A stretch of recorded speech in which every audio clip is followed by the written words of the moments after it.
Yeah.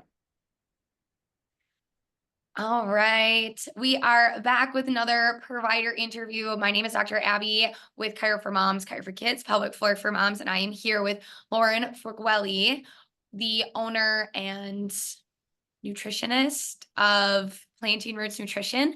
And we are just diving into kind of a lot different topics today, kind of a nice overview, and then being able to potentially in the future, we'll just kind of like go a little bit more specific with all those things. So I'm going to kind of turn it over to her. We'll just kind of start off with like who you are, what you do, how did you get into starting your own nutrition company? Yeah.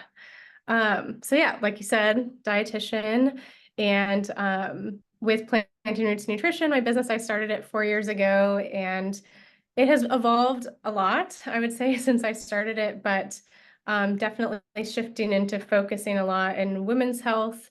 Um, what I see most often are women recently getting diagnosed with PCOS or been struggling with it for a really long time, trying to get pregnant.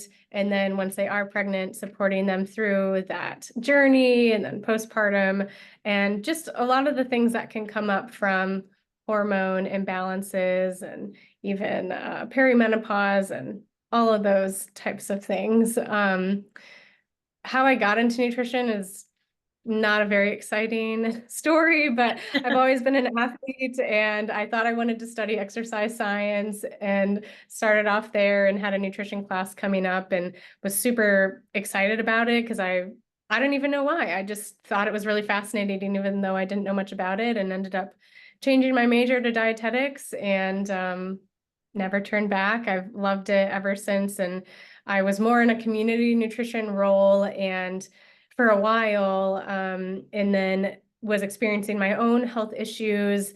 A lot of symptoms I was experiencing led to the diagnosis of PCOS myself, Hashimoto's, SIBO. There was just a lot going on all within a couple of years.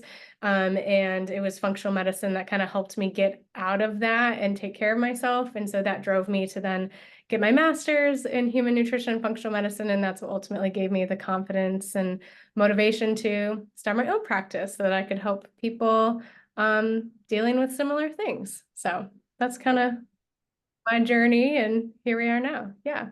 It's amazing how much food, I think, we look at it as fuel, but also like turning now, I feel like it's more common in today's society of like, how can food kind of help us deal with what we're going through? And you're just seeing so much more come out about like eating for your hormones and like, what does that look like? So I'm excited to see how that goes. And I know when we had talked and looking at your website, also really talking about nausea and morning sickness. So when patients are coming to me, I cannot tell you the amount of people that are like, I had morning sickness. I finally got over it, week 12, 13, week 16. I've had it, still coming up. And they're like, what do I do? And from my end, I can adjust, kind of help support the spine, but it's only going to take you so far. So what do you see when it comes to, I guess, eating for morning sickness? And is it really avoidable in pregnancy? And where should women really start taking control of that diet to help with it?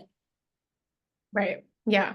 Well, I'm not surprised you're hearing it a ton because I think it's like 70 to 80% of women experience nausea and vomiting and so it's just like most people are going to have it.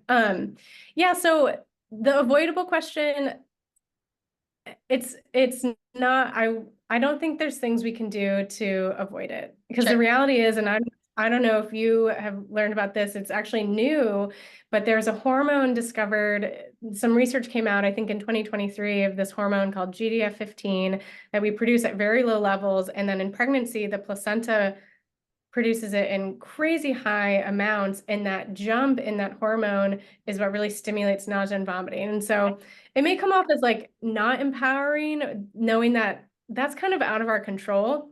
There are like medications being developed and looked at and whatnot for it, which is exciting for those that really struggle with it. But there are things, it's not avoidable, but there are a lot of small nutrition things that you can consider and try and do that can at least help manage it, which is really exciting and helpful. I would say the number one tip that I would encourage anyone to do is to understand your triggers if there is a trigger. For some folks, it's like there's no rhyme or reason. It hits whenever the hell it wants, and you can't figure out what that trigger is. Yeah. But if you can understand your triggers, that can kind of help guide you, into, all right, what do I need to do nutrition wise? So thinking about, is there a time of day that it hits most often? Do strong odors really cause issues? Do certain type of movements or getting up too fast in the morning, letting yourself get too hungry, eating too quickly, eating too much food. All of these things are things to ask yourself. But I'd say in general, the things to focus on most, one is having a snack like right away in the morning, especially if you're finding that nausea hitting the second you like get up out of bed. And what type of snack to have is trying to pair some sort of protein or fat with a carb if tolerable. So like nuts or seeds with a piece of fruit, or even like crackers with nuts and seeds, or if you have a partner that can bring you something like, yogurt and berries, or like cheese and fruit, or something like that, that is pairing that protein or fat with a carb, which I'll talk about the importance of that in a second. Or like dried fruit with nuts or something like that. Sometimes that like sour salty is a nice combination. But having a snack on your bedside table just to have right before getting up, sometimes that can help. And then not letting yourself get too hungry. And I know one thing that I actually encourage most of my clients to do is trying to have more, substantial meals throughout the day versus grazing, because from a blood sugar perspective, that's not great.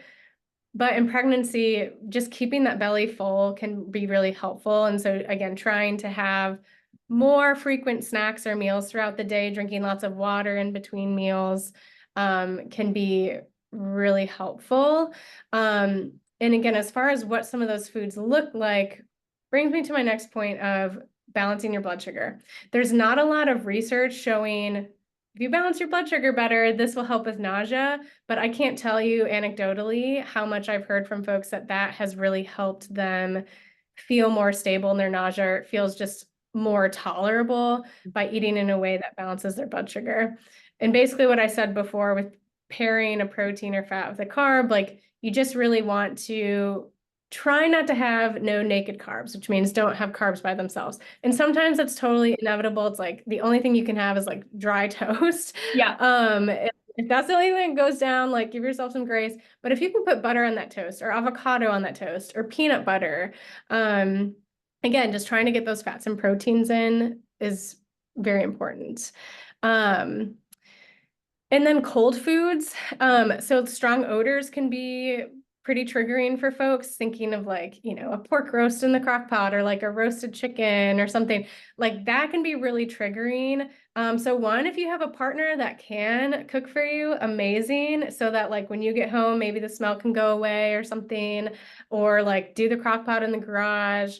But focusing more on cold proteins like Greek yogurt, cheese, like cold hard-boiled eggs, a homemade chicken salad or something, just trying to have things more cold will have less of an odor, and that can be helpful. So those are kind of my biggest tips. There's things like ginger that can be helpful. Vitamin B6, whether through food or supplementation, can be really nice. Higher magnesium foods. If you are experiencing vomiting, making sure you're replenishing with electrolytes. So there's a lot more we can dive into, but I would say those are like the heavy hitting things that I'm talking about with folks that are starting to experience that. Yeah. And do you see there's like, so when you're talking about food triggers, right? Any sort of stress, understandable, like work stress and the odors and that thing, certain foods, have you noticed or seen a trend of like certain foods? I know a lot of people talk about, we look at acid reflux specifically, right? Spicy foods. Are you seeing any sort of trends with, certain food groups or certain collection of foods that are offsetting women more for the morning sickness? Yeah, I mean, you hit on the big one is spicy foods, 100%. And then, yeah, like, just like things that have a scent, like a really strong odor. And then, yeah, with reflux, like chocolate, peppermint, spicy foods, really high fat, like fatty foods too, can be triggering too. And for some people that could look like lots of like peanut butter and nuts and seeds, but I'd say more so it's like the fast food, fried, like really fatty meats that I'd say I probably see are more triggering than like a nut or a seed that's high in fats, but it's just a healthier fat and a little bit lighter of a food. Yeah. Cool. I was like, I feel like I could have like so many more questions dive in, but I know we want to get to a couple other topics as well. So maybe we'll do one just on Yeah. morning sickness in the future. No, that'd be great. Want to be something. I was like, because it's something that I feel like, again, like we said, so many women deal with. And it's like, have you tried acupuncture? I'm like, we just like keep trying different things. I'm like, no one knows, right? And so now I'm gonna have to dive into that hormone that you just had mentioned as well. So I'm gonna make sure to get that written down, and dive into that. Pivoting to hormones is also eating for your hormones, which I feel like is hot topic right now. Everyone is working out for their hormones and eating for their hormones and it differs for everybody, right? When we talk about eating for our hormones, what are we looking like during those, big four stages, during the shifts, kind of just like a general overview of what, not like specific recommendations, but what kind of trends are we looking to follow for the average woman not pregnant? Yeah, yeah, totally. Love this question. Yeah, I'm totally having more people coming in talking about like wanting to eat for where they're at in their cycle, whether they're in luteal phase or follicular phase or actually during their period. And I love that people are starting to think about this. I would say when we're thinking about in the context of where you're at in your cycle, I talk so much about blood sugar with folks, but to talk about that, I'd say kind of in like your period and like follicular phase, which is kind of that first half of your cycle up to ovulation, when estrogen's starting to build, we can tolerate maybe carbs a little bit more. That might be a time where like, I know people are really into intermittent fasting. That is so individualized of whether it's a good idea for you or not. So like definitely work with someone with that. But that might be a time where you can actually tolerate some fasting a little bit better as you kind of transition into the luteal phase, which is that second half of your cycle, those couple of weeks leading up to your period. We tend to be a little bit more insulin resistant, so you might not tolerate carbs as well. So that's where really eating in a way to balance your blood sugar is super important. But at the same time, we are also having carb cravings. People are craving sweets and chocolates and things like that as well.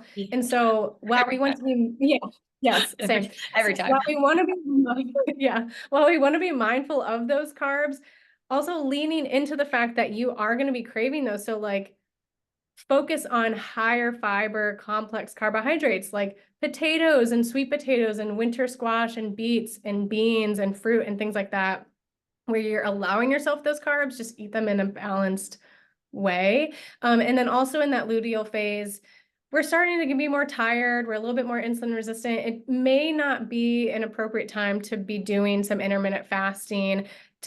Typically, our hunger is much higher during that time because progesterone is peaking and that just increases our metabolism. So we tend to feel more hungry. So again, like just lean into it, accept that you're more hungry. You're going to want more snacks. You might want larger meals and that's fine.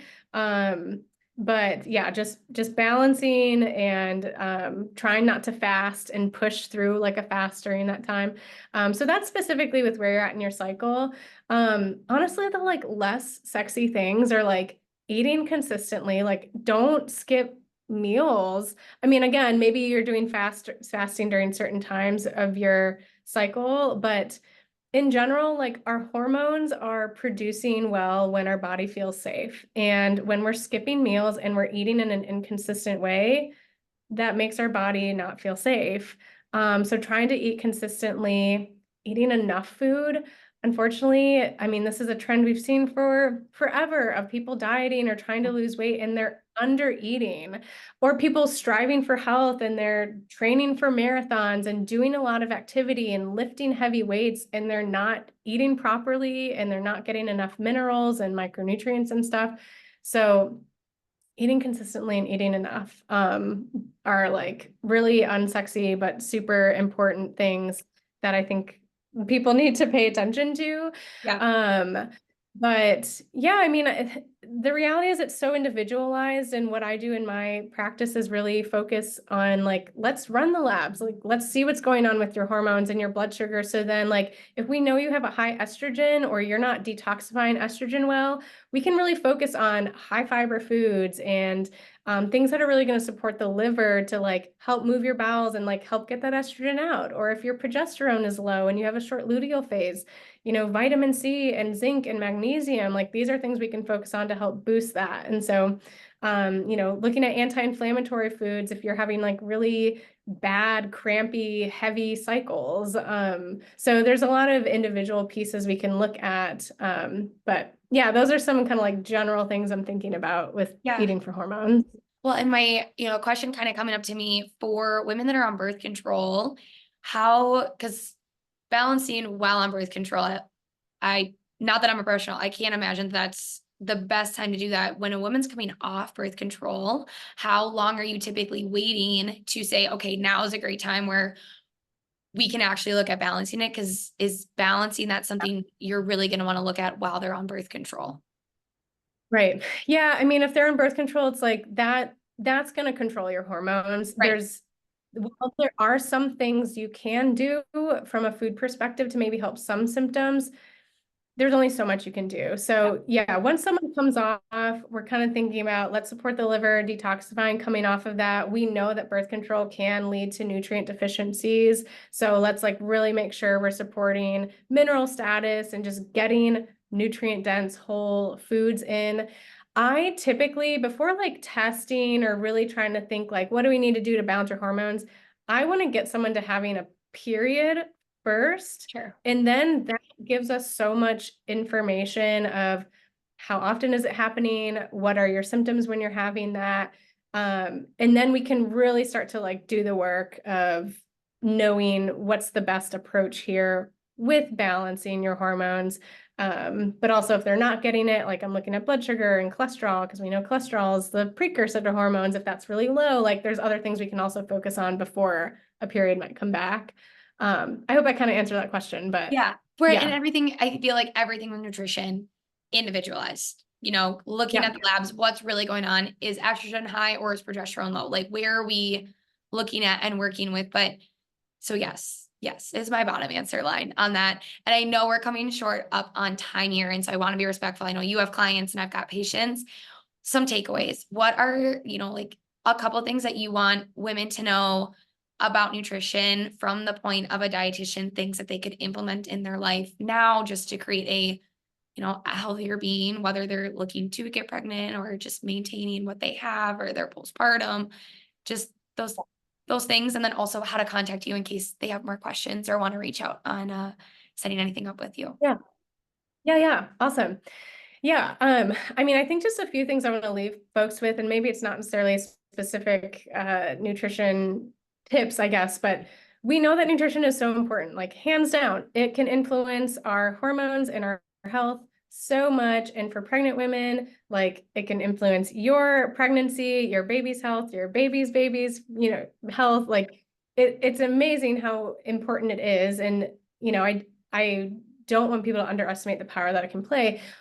At the same time, while it's so important, I think we overcomplicate things like so much.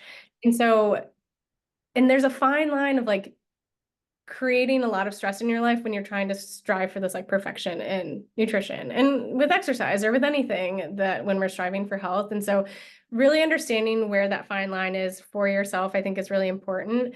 And in general, just like do kind of a overall assessment of like, if you're eating mostly whole foods, you're in a really good place. And you can do that fine tuning with a health professional. Like, here's your specific concerns. These things we might want to take out, these things we want to add in general. But I love Michael, is it Michael Pollan? I can't remember his last name. It's like, eat food, not too much, mostly plants or something. It's like, yeah, like, let's listen to our bodies, listen to hunger, fullness, and also like, let's eat lots of plants, let's eat lots of whole foods, lean proteins. Yeah. And the last thing I want to say too is, again, when we're like striving for health, and especially when we're thinking about hormones, one thing I think I see a lot is like, stop eating gluten, stop eating dairy, like foods to like take out. And it's such a like restrictive mindset.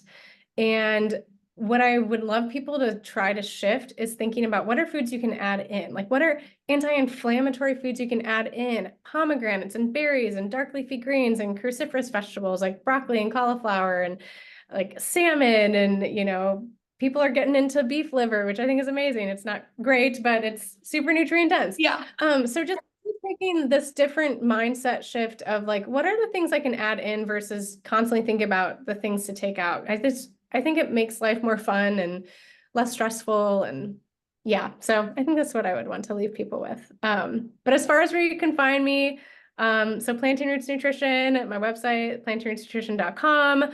I'm taking a little break from Instagram, but at plantainroots.nutrition is where you can find me on Instagram. I do free 20-minute nutrition discovery calls with clients or potential clients, just to go through your health concerns and see if we're a good fit. If you go to my website on the contact page, you can set that up and we can see if I would be a good fit for you. You're a good fit for me. I do take some insurance as well. And nutrition is pretty well covered for insurance. So yeah. Very cool. Thank you again for taking the time. I just hit this, sorry. For taking the time to sit and chat. And again, with any questions, reach out to Lauren. If it's specific to chiropractic and how those interweave, please let me know or let Lauren know. I'm sure there'll be chats to come and we'll dive into like more specifics on all the details. But yeah, that's today. So thank you so much, Lauren. I really appreciate it. Yeah, thanks for having me. So fun.